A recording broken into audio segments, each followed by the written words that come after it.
Welcome back to the Hunter x Hunter 2011 series anime review, part 2. And this one we're reviewing the last 3 arcs of the Hunter x Hunter 2011 anime. The Greed Island arc, Chimera arc, and the Election arc. Yep, the Greed Island arc, especially in the manga, I thought was just pure fun. I mean, it's just basically people fighting over cards. Not over stuff that happens later on, but it's just a game. Oh, in case you're wondering what do you see behind me, it's... let's see if I could try.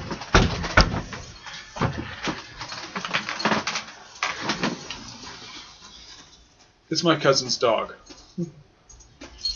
That's what's making all the noise. Behind me anyways. Yeah. It's my cousin's dog. Yep. His name is Clifford. And they did not tell me what his name after, though. We suspect he's named after the big red dog, Clifford. You know, from the children's books and the TV show. Yeah. Anyways, back to Hunter x Hunter. The Greed Island arc does introduce one character who does come back later on. Biscuit. A character who I think was probably Kishimo's inspiration, I think, for Tsunade. The whole thing of a lovely blonde-haired woman who actually is older than she looks. Though, the one other thing they have in common, aside the fact that Tsunade and Biscuit are simply older than they look, and the fact that they both got blonde hair, they're both in their 50s. Yeah, though I think that by the time of Shippuden's end, she may be pushing 60. Though, the only difference is that Biscuit is the reason why she still looks like she's young is because her power is that she can summon this massage woman named Cloud and basically keep her young for years. So she looks like a little girl despite the fact she's actually in her late 50s.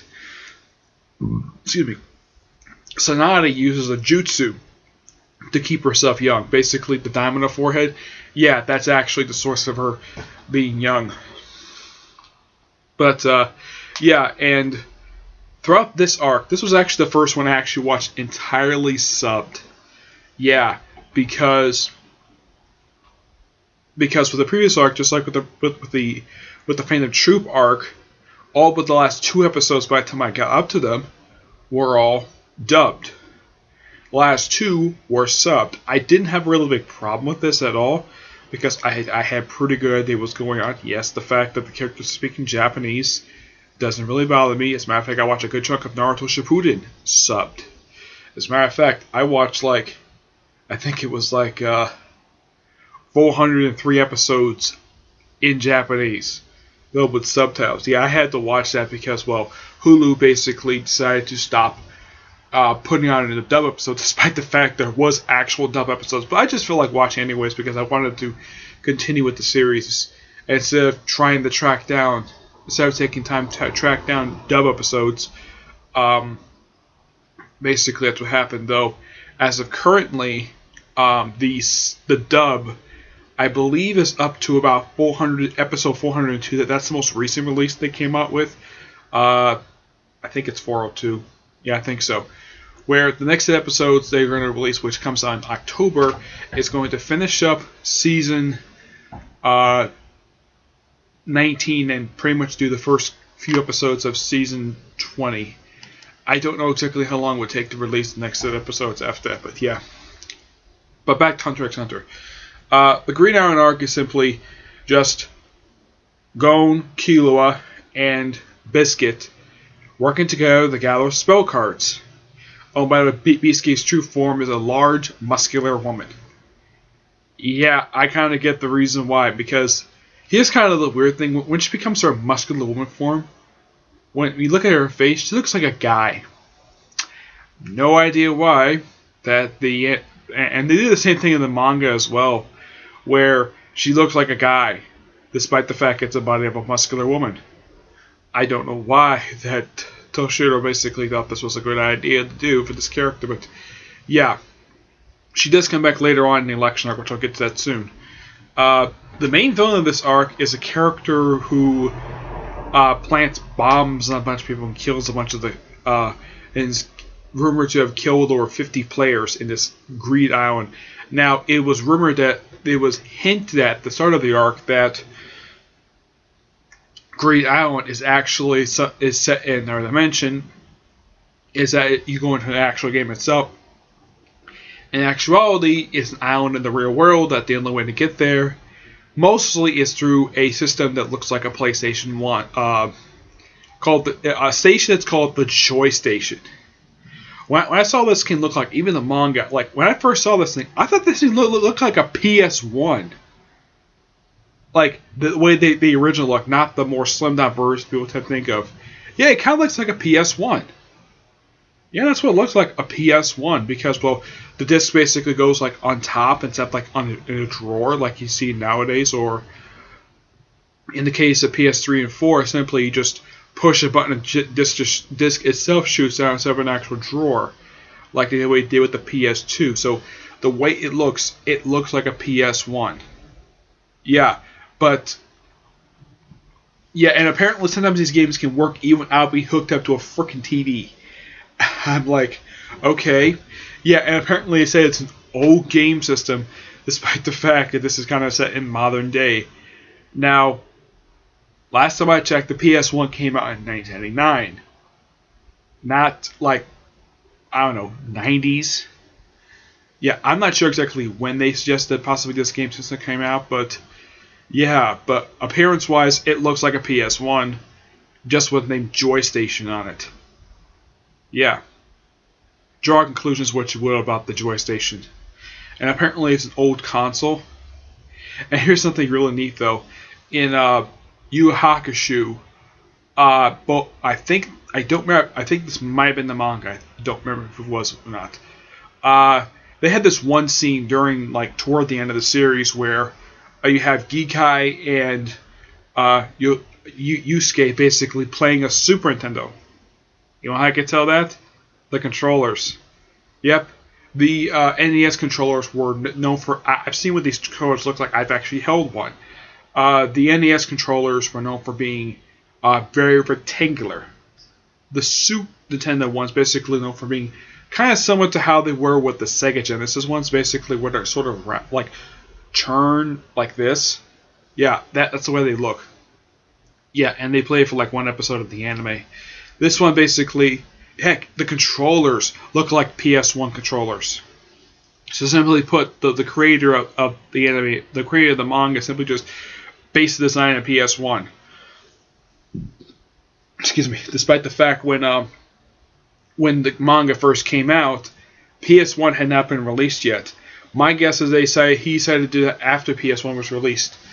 I don't know exactly how long that this arc took to come out, but I heard how long basically that the Chimera Ant arc took out. It took 5 years to release this arc because the creator is basically known for taking a lot of breaks. Don't know why. Some say basically the main reason is mainly due to his back problems and the fact the guy basically is terrible with handling stress. Though there's a rumor he might be taking time off to play Dragon Quest. Yeah, that one is actually a rumor. But the other two, as far as I've heard, are completely true. He does suffer with back problems. Yeah. But in the case of Green Arc, basically, there's some odd things that the arc itself is 17 episodes. It's by far... I think it's the second shortest arc of the entire series. Yeah, only 17 episodes. It's not very long, actually. The pacing for this arc actually is very... It's not slow per se, but it's a very easy... it's very easy to go through this particular arc pretty well in the anime. Even the manga was pretty simple to go through. And plus also the character of Biscuit basically was teaching Gon and Killua.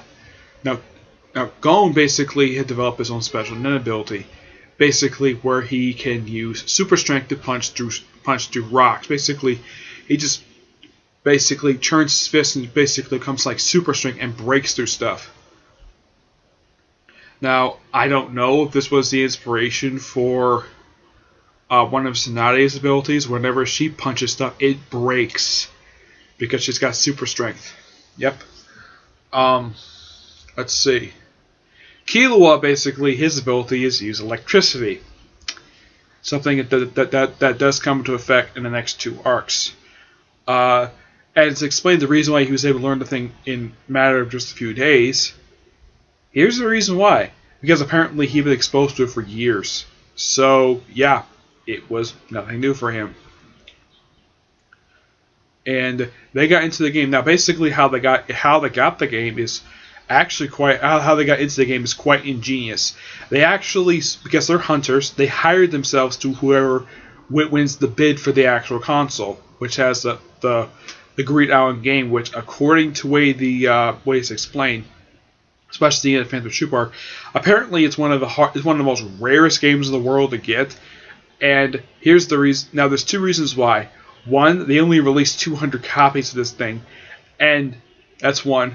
2, the thing is super expensive. Not even a regular game in the real world basically costs much. This thing costs like almost $5 billion. I'm like, seriously? How can you expect anybody to pay for this thing? I don't think it was like it was like maybe like $100 million, but good God, nobody in the real world would pay a game that much. Heck, not even a classic game is worth that much. Maybe $1 or $2 million if it's in good condition, but not $100 million or $5 billion. My gosh, wow. Yeah. And apparently the game was actually a game that was created by Geen, Gon's father, along with 10 of his friends. Which, during the course of the arc, Gon meets a majority of 2 of them are actually twins, and they're like identical twins. Yeah, they're like basically identical twins. 2 very lovely women, basically with platinum blonde hair, and they wear these devices on their heads. And I'm like, okay, I get the reason why these women are here. Basically, they're the checking point. And toward the end of the arc, Gon can actually tell the difference between 2 of them. Yeah, he can. They actually showed this in the first arc of the.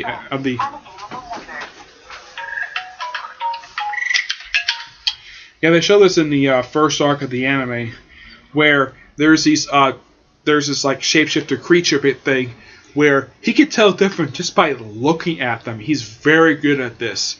That's one thing he's smart at, basically, because he can tell difference between something that looks identical. Though I think it's like, heck, he even knew the person, and both these sisters, their first name is basically begins with the letter E. Yeah. And Gon wins the game like he does in the manga. And basically he has one of the cars transform into a company. It takes Killua to meet up with what he thinks is Geen. It's actually Kite. Though this is actually a change from the manga. In the manga, Gon knows right away who this person is. And he refers to him as sort of like his brother. Though in the anime, basically, it's like, oh, it's you. He's like, remember me? Yeah, he didn't even know his name. I don't know why they changed this for. Yeah, it's particularly very odd, the fact they changed this. Yeah. Yeah, this is actually a change from the manga to anime, where Gon knew right away who this person is, and in the anime, he had no idea who he was initially until he remembered seeing him before when he was younger. In the manga, basically, it was him who told him that about his father and the fact he's a hunter. And he's one of the reasons why he became a hunter in the first place. Now, in the manga, basically, Kite gave Geen's license to him when he first met him back then. In the anime, it was actually around this point. And also the start of it, they basically was started to build up toward battling the Chimera ants. Which, the way he sort of introduced it, basically, the anime, though they introduced him in episode 2, but when I heard his dub voice, because this is the only time I heard this guy dub, he kind of sounds like Cam Mendy, I think it's even, I remember pronounce his last name, aka Dr. Lemonade. His voice sounds exactly like his. I'm not kidding because I've heard a lot of Dr. Lemonade's videos, so I know what I'm talking about because the guy sounds exactly like him. Now, I highly doubt Cam is a voice actor because, well, he's never brought it up anyways, and the fact that he does trade reviews like I do, though he does like one at a time, and that's the title of his videos. I think the most recent ones he did was he did the first 2 volumes of the Superman Rebirth trades, and he did the first volume of Trinity. Yep, but I highly doubt this is him because they listed on there as somebody else who does the dub acting for Kite. Kite is a badass in the anime, even the manga. He's a very good fighter. Heck, he even has this like slot thing where apparently things shoots out random things. Like the first 2 times you see it, it shoots out this long gun. And the first time you use it, he shoots up some Chimera ants, which they start out as actual size ants, which these things are basically as big as your finger. Though when they show the Chimera ant queen, which is actually the first Chimera ant actually shown both in the manga and the anime, this thing is freaking huge. This Chimera ant queen is basically the size of a human who looks about 6'5", and she creates a bunch of soldiers basically by eating random creatures like bats. Yeah, she eats a bunch of random creatures, and she does this for a while before she switches to basically eating humans. I should point out, though, the Chimera arc is known for 2 things in the anime. One, it's by far the longest arc of the entire anime. It's 61 episodes. And I just finished it up just yesterday. Yeah, I started this thing on Saturday, and I just finished it up yesterday. Yeah, it took me a long time to get. It took me a little bit longer than it did around the same amount of time it took me to finish up season 20 for Naruto Shippuden, which was actually 5 episodes longer than this one. Yeah, that was 66 to 61. And Chimera Ant arc is also known for one other thing. It is the darkest arc of the entire anime. My guess is that Toshiro was like, okay, we had the 3rd season of Yu Hakusho, that whole thing with the whole territory thing and the whole tunnel from Demon World to the real world. I guess he must have... Bless you! I guess he must have thought maybe he has to do that also for Hunter x Hunter. Have this be a really dark arc. Have characters... Have I think overall, I think it was like 1 character who had showed previously. Actually, it was 2 of them who actually died in this arc. The first was the girl who showed up for a couple episodes in the Hunter exam arc. I don't remember her name. It's basically the girl who dressed in blue and wore the hat basically as a beehive. Yeah, she got killed. She got killed first by being shot by a Chimera ant, and then she got eaten by one. No, seriously, that's what happened to her. The other one was somebody else who also appeared in the Hunter exam arc. Came back in this arc for about 2 episodes, then he gets captured, and then he is interrogated. First, he's also stripped butt-ass naked for no reason, and he's sort of manipulated by one of the royal guard. His name is Patu. Now, in the manga, Patu is genderless. They don't say exactly what gender that Patu is. In the anime, Patu has the voice of a woman. Yeah, and she still does that whole cat stuff that she did in the manga, saying "meow." Yeah, she still does that, and it's the same outfit that she wears in the manga.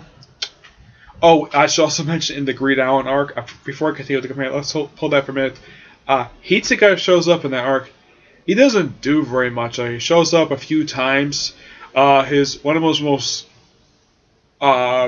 recognized moments is when he shows up butt-ass naked in front of Gon, Killua, Biscuit, and the guy who later becomes, who basically is the Nen Exorcist who helps out the leader of the Phantom Troops, the leader of the Phantom Troop group. Yeah, and the guy's like, "You know this pervert?" "Yeah." His name is Hitsuga. And when Biscuit sees him, she's like drooling all over him. Which, yeah, that's one of her characters. She loves drooling over naked men. She does this a lot. And Hitsuga doesn't make an immediate reaction when he sees her. It's like, huh, a little girl who has a thing for me. Fine, whatever. Yeah, it's like the anime and manga love showing off Hitsuga butt-ass naked for no reason. Now, does he kill anybody in this? Does he kill anybody in the Green Island arc? No. He doesn't. I don't think he kills anybody in this arc. Which is a bit surprising because in the first 3 arcs, he actually does kill people. This one, surprisingly, he doesn't. Because the only cards he has were just food and water. That's it. He wasn't interested in the game at all. He just basically was looking for an exorcist, which he got one. And then he was sneaking into election arc, which he didn't do that much with it. Anything else to talk about the Great Island arc? Oh, nothing else I can think of. Now back to the Chimera arc. Basically, they introduce several different Chimera ants, and they all don't look like ants. They look like kind of humanish. One look like a spider. One looks like a couple of them look like actual humans, though with weird looking joints. One has the appearance of a lion. What else? There's one named Colt. Yeah, a lot of them get names. One has the name is Peggy, and it's simply put, he looks like a smart penguin. I'm like, he looks like either a penguin or owl. Did the Chimera Queen eat an owl at one point? Who knows? Let's see. Pot 2 is appearance of a cat. Let's see. Pau looks like a combination of a human and a butterfly that had wings light up. And there's Yappy, who basically is a red-skinned guy who apparently is an original. He's just a magical beast. That's simply what he is. I'm trying to think, was there anything else?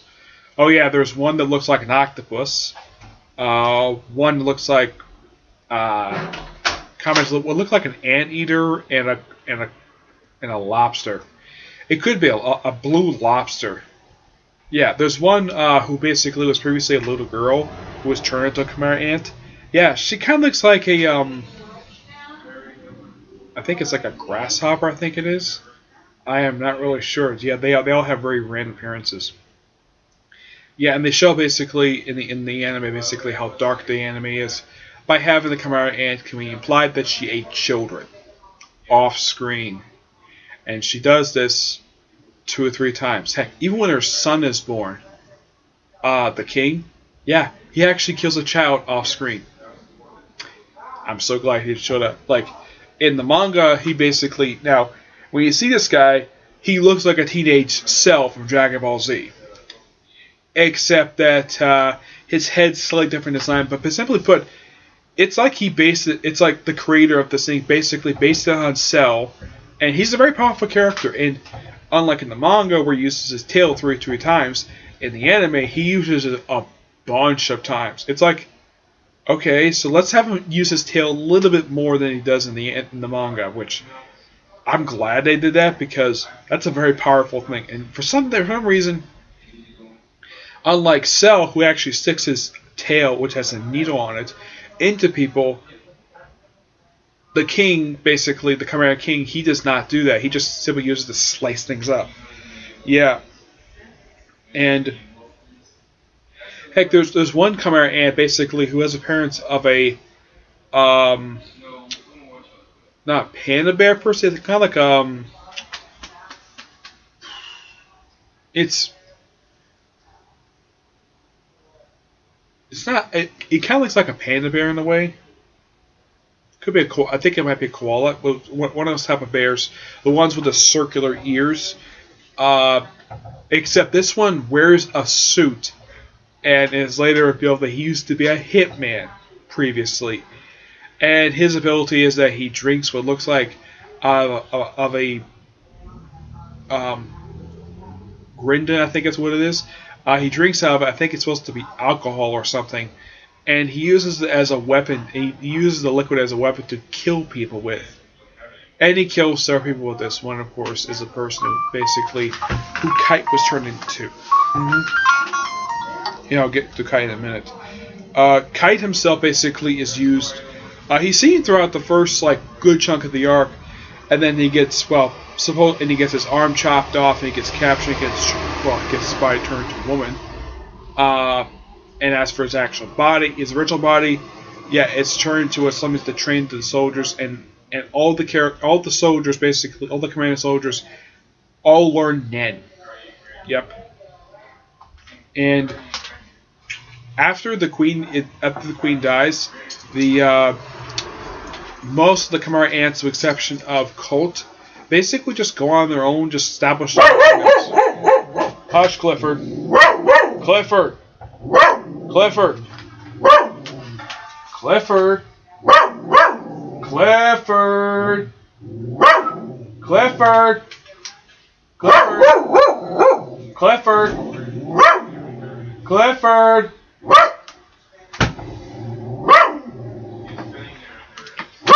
Clifford. Hey. Clifford. Calm down. Nobody out there. Clifford. Sorry about that. Anyways, yeah. And one of the places these Chimera ants, basically the one who looks like appearance of a woman who looks like she's in a swimsuit with a scorpion's tail. Yeah, she sets up her kingdom in Meteor City. Clifford, hush. Clifford. Clifford. Oh my gosh. Clifford. Clifford. Hey, down. Clifford. Oh my gosh. Billy.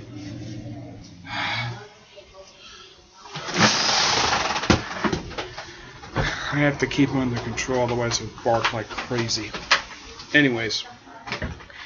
Yeah. Hush, Clifford. Yeah, the censor, I think her name is. Yeah, she goes to invade Meteor City, which is actually sort of physically seen, like previously we were seeing flashbacks.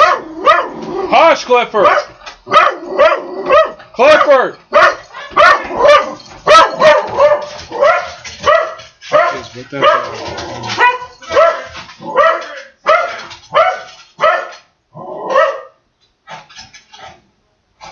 anyways, sorry about the barking. Anyways, yeah, the Meteor City gets invaded, and the Phantom Troop is like, okay, these guys made our home, let's go kill them all. Yep, and all of the Chimera ants get killed. And they had somebody to basically replace Hitsuka, who basically sort of portrayed them in the previous arc. Yeah, and she gets replaced by one of Kula's brothers, the one who basically dresses up like a girl. No idea why he does this for, he just does for some strange reason. The one who basically wears glasses, which apparently they shrunk her glasses from when she was last seen. And she apparently, basically, while fighting the spider, because, well, her clothes got tangled up, basically, in that net, she decided to strip down to her underwear. Probably for fan service, and why not? She's a hot character, so why not? So I guess they decided, okay, let's have her strip, basically, and have her kill this spider with her sentient vacuum cleaner. She fights him with his back cleared so... It's probably one of the most hilarious fights I have ever seen in anime, where a woman with glasses fights a spider with a sentient vacuum cleaner. Yep. And a lot of the other characters get a chance to shine, basically, when they kill a bunch of their Chimera ants. The boxer one, basically, one looks like a mummy boxer. Yeah, apparently some tribe that apparently puts holes in their bodies on the age of 3. I'm like, 1, that's kind of gross, and 2, hardly anybody can survive that way. I mean, 1 hole is one thing, because I actually know somebody who actually has a hole in their back, and that's the only way they can actually be alive. But multiple holes in most of their body, like in their arms, like this one hole in his chest, like some in his face. And here's the thing. The way the guy can basically go out and basically be normal is have himself wrapped up in bandages. And apparently his village is basically specialty is sound. Yes, sound. Yeah. But so a lot of these Chimera ants simply get defeated. Like the one who basically looks like a cheetah, yeah, he gets killed by Kula's father by having him drop from the sky and stomp on him. Yeah, and the way that his grandfather gets his arc, Zula, teams up with the chairman, who basically apparently spent a lot of money just to hire him, just to basically get the king to a place where they test atomic weapons. Yeah, I'm like, that's an odd place to take him.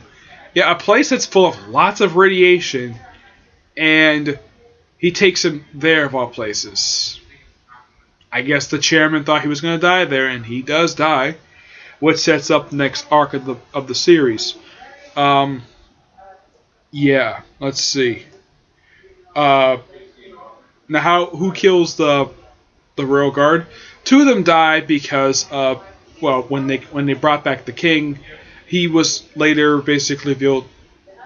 Basically, he was living a borrowed time because the guy was suffering through radiation poisoning, and because 2 of the 3 royal guard basically used some of their life force to bring him back to life, the other 2 died of, well, radiation poisoning. Well, Pitu, I think her name is. I'm calling her a girl because it looks like a girl.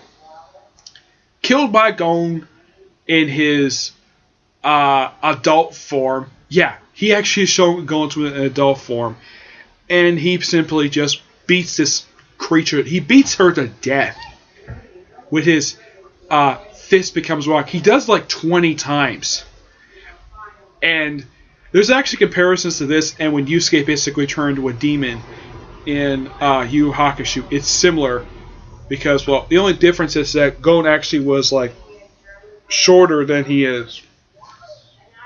And he grew to be about 6 feet tall, muscular, with long hair. But there's some good moments in this arc. And the king dies basically with radiation poisoning. With the girl, he basically developed a thing with basically a woman who he plays a strategy game with. I think her name is Kogi, I think her name is. Yeah, it's a blonde hair woman who wears a pink dress, a long sleeve shirt, and and when she's constantly seen, she has snot coming out of her nose.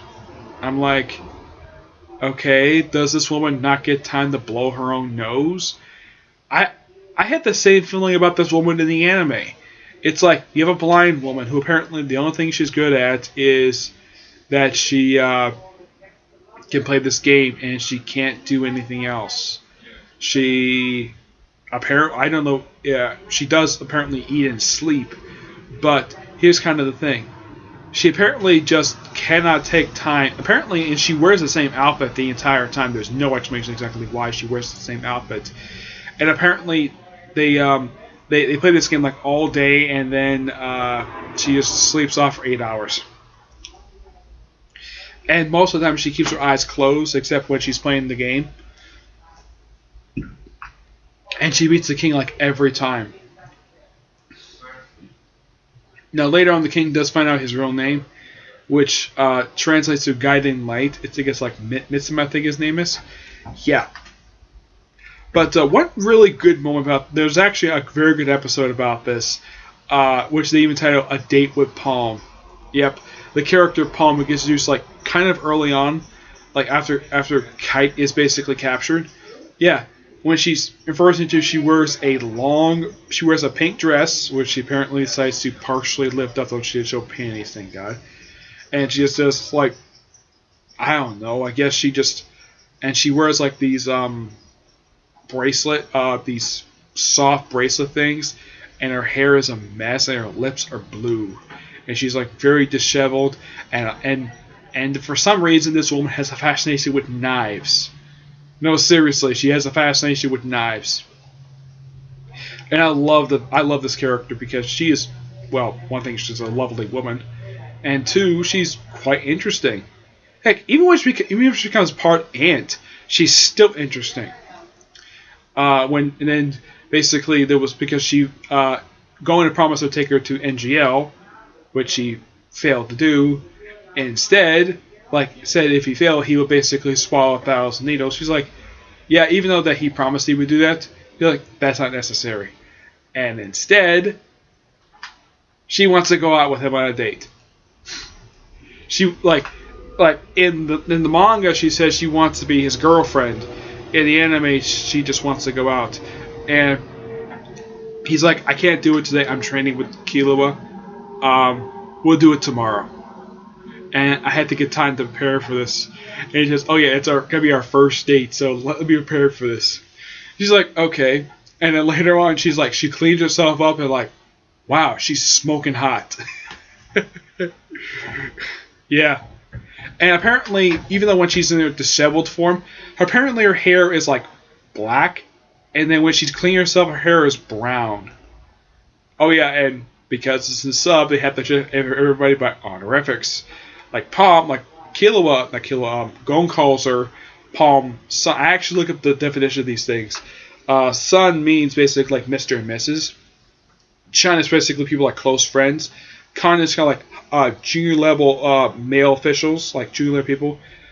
Selma is kind of like a highly respected official. I think that's it. Yeah, I actually look at definitions of these honorifics. So yeah, Palm is actually one of like 2 or 3 people who actually calls Gon Gon-kun. Yep. And Gon is actually, as far as I can tell, the only person who calls Palm-san.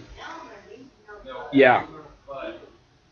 And she actually goes to, she's actually a student of the guy who wears, I think his name is Kolovig, I think his name is. Yeah, there's 2 guys they introduced like prior to introducing her.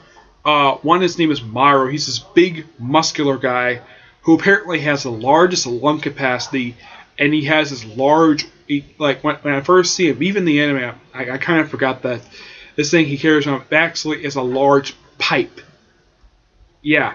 Oh, and yeah, that's actually his ability. Basically, he smokes mold in this long pipe, and he carries it around almost every time you see him. He carries it constantly with him until Podu basically takes the pipe and drops it in the ocean. And I keep thinking though, okay, why doesn't it take time to go look for it? I mean, it won't take him too long. I mean, I highly doubt that Podu went that far. I mean, heck, I look on the map, basically, he could have gone any, like, I mean, I highly doubt he left the country while trying to get rid of that pipe. And I keep thinking, though, doesn't he take time to go look for it? Nope. He does not take time to go look for it. As far as I can tell, it's still in the bottom of the ocean, so no, he does not go looking for it. Oh yeah, he gets sliced up by Yopi. Yeah, he gets sliced up with him, and Shoot nearly gets killed by him. Yeah. Oh, by the way, his students are Knuckle and Shoot. In the manga, basically they're like when Palm first mentioned him, he's like, Knuckle and Shoot, like, what is that? Yeah, they were constantly confused. Luckily enough, the anime actually fixed this and said right away they were Maro's students. In the manga, it took a little while for Palm to explain, yeah, they're basically Maro's students. Knuckle, when you look at him, he looks like Koema. I think his name is Kazuma. Yeah, Kazuma. He looks like an adult Kazuma, except that his hair is black, and his outfit is actually white, not blue like it was in Yu Hakusho. I mean, he looks exactly like it's like the creator just took that character design, made it Knuckle, because that's what I thought of when I first saw him. Heck, his pants, he wears baggy pants. Yeah, he wears baggy pants. Shoot, apparently his last name is McMahon for some reason. I don't know why. Yeah, and he kind of looks like a combination of what you would see, like his head. He kind of looks like Shikamaru if Shikamaru's hair was red instead of black. Though I have heard that that's actually a very common design they use for male supporting characters. It's very common design in Japan to use the whole thing of basically what looks like that the characters look like he has very like loose lines across their head with like and the hair is kind of long as well. Yeah, and apparently he has like this collar. It looks very similar to that of the second Mazakage from Naruto, of his poofy collar that he wore. It's similar to that, except this one basically is actually shown for a good reason why it's there.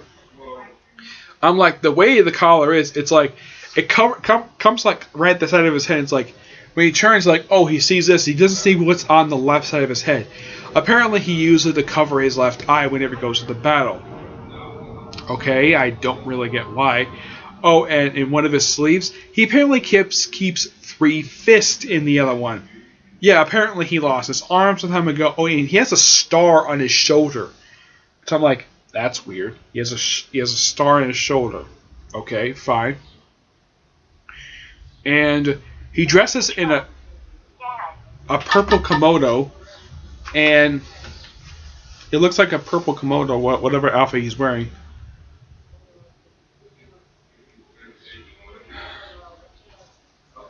Anyways, yeah. Let's see.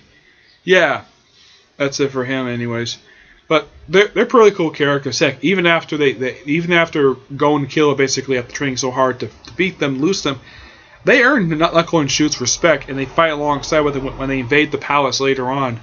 And the way the attack goes is that they basically looks like they basically use like it's called Dragon Dive, and apparently all these meteors just drop in the palace.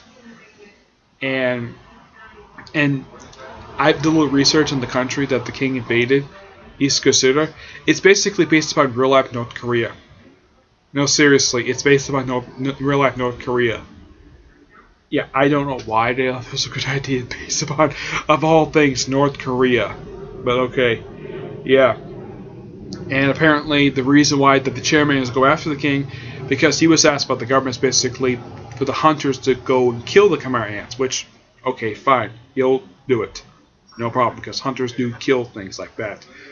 So yeah, and yeah, I know I'm kind of jumping around when it comes to Chimera arc, because there's a lot to talk about Chimera arc.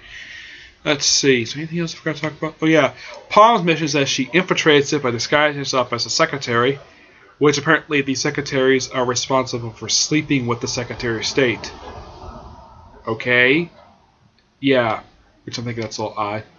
Yeah, and she's later captured and turned into a part ant, where she's got like kind of looks like a fish thing, where she's got like fish scales on her arms and legs, and she got like this like little crystal ball thing on her forehead, where it kind of reminds me of the Enchantress from DC Comics in a way. Yeah, and apparently her hair basically can make outfits.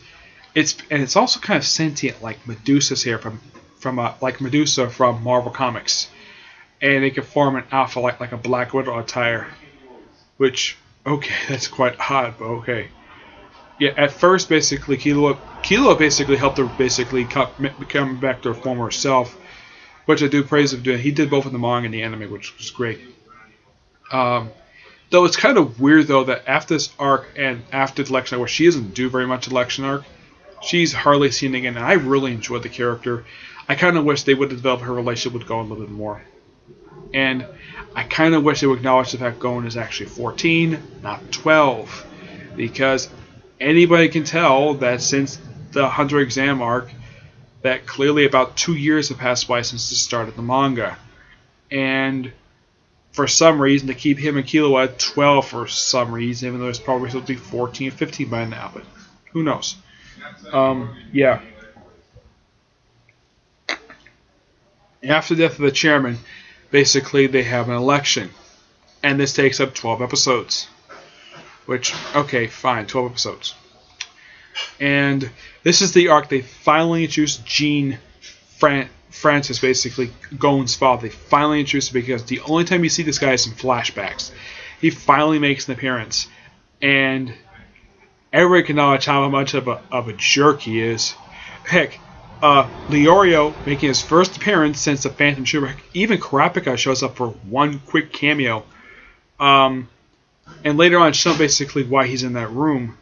Apparently, and this is shown like in the end credits for episode 148, apparently on that thing in front of him is a bunch of jars with eyeballs from his clan. Okay, fine. And I'm like, okay, apparently Leorio basically has been busy since the Phantom Shipwreck, and I'm kind of like, why couldn't they call upon him or Kurapika? Who knows? And they bring back a bunch of characters who had not been seen for a little while. Like, they bring characters from the first, like, pretty much most of like, the first arc. They bring back Biscuit, who gets, like, one scene of lines, but a lot of times he just makes quick cameos. Palm, Knuckle. Like, everybody who has shown up at this point, both in the anime and manga, basically shows up in this arc because it's an election, so gotta just make everybody show up. And a lot of them don't really do very much. I mean, the only character from the previous arc who actually does something is probably Meryl. Palm doesn't do anything. She doesn't give any lines at all this entire arc. Excuse me.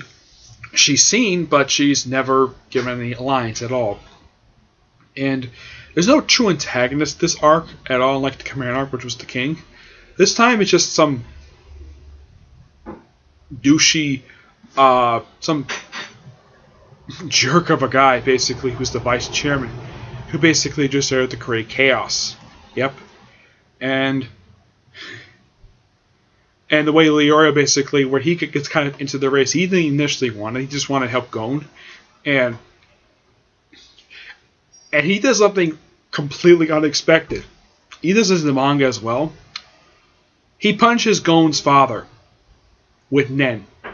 Basically, apparently his Nen ability is that he can sort of send his energy through the floor and up to Jean and give him it gives him like a right hook. Yeah. And apparently, with that one punch, he earns everybody's respect. And apparently, he gets indirectly into the chairman race, even though he doesn't win. But, yeah, it's actually a really fun moment. Yep. And the reason why he does this is because Jean does not go visit his son in the hospital. Later on, basically, Gon is healed by Kula's sister, who apparently has like a wishing ability. And it's fun to see his home manor again. It's nice to see that. Well, it's the final arc of the anime because at this point they hadn't really Dark Continent arc hadn't really started up yet, so they had ended here because, well, the hiatus is basically the reason why that they had to end with this arc. So they introduce this sister, which sometimes they keep calling the brother. Yeah, it's kind of strange about the gender of this character. But yeah, she heals him, and the butler from toward the end of the Hunter exam arc, who shows up briefly when Gon tries to visit Killua basically in his mansion. Yeah, he actually gets killed by Hitsuga. Yep. I'm like, okay, that's actually quite interesting. In fact, that he actually kills him. Yep, he kills him by slicing his throat with carts. After a long battle between him and where he fights Hitsuga with coins. Yep, and he fires coins like bullets. I'm like, okay. I even like the fact that I like the character Canary, because she was a pretty neat character herself, and it's kind of implied that she has a thing for Killua, but it's never developed upon because she only appears just after this. I think this is like the only time she appears, and yeah, and so basically Killua basically just goes out walking with his sister, just travels the world, while Gon in the anime doesn't just go visit his father and atop of the world tree and tells him about his adventures, and he goes off. Now, in the manga, he goes home and just goes back to school. While in the anime, it's never said exactly what happens to him after that. Leorio basically goes back to medical school, though in the manga, basically, he's part of the expedition to the Dark Continent. Currently, the manga at this point is 264 chapters in. I think 264 came out yesterday. I think so. I haven't read it yet. But I've read every single chapter of the manga so far. It's kind of surprising that they ended the anime where they did. Madhouse did a great job basically making. I'll do my final thoughts in a couple of videos now, but yeah. So, excuse me, 3 really good arcs of the anime, and I do recommend watching them, like all the way through. There's like some filler stuff here and there, but none of it's bad. Okay, so that's it for this episode. Stay tuned for part 3 where I'm going to talk about the films, and part 4 of my final thoughts on the anime. And if they ever decide to come back, probably the first thing I probably do is adapt the Dark Continent arc. Yeah, if it ever finishes. Yep. But until then, I will see you there. Bye.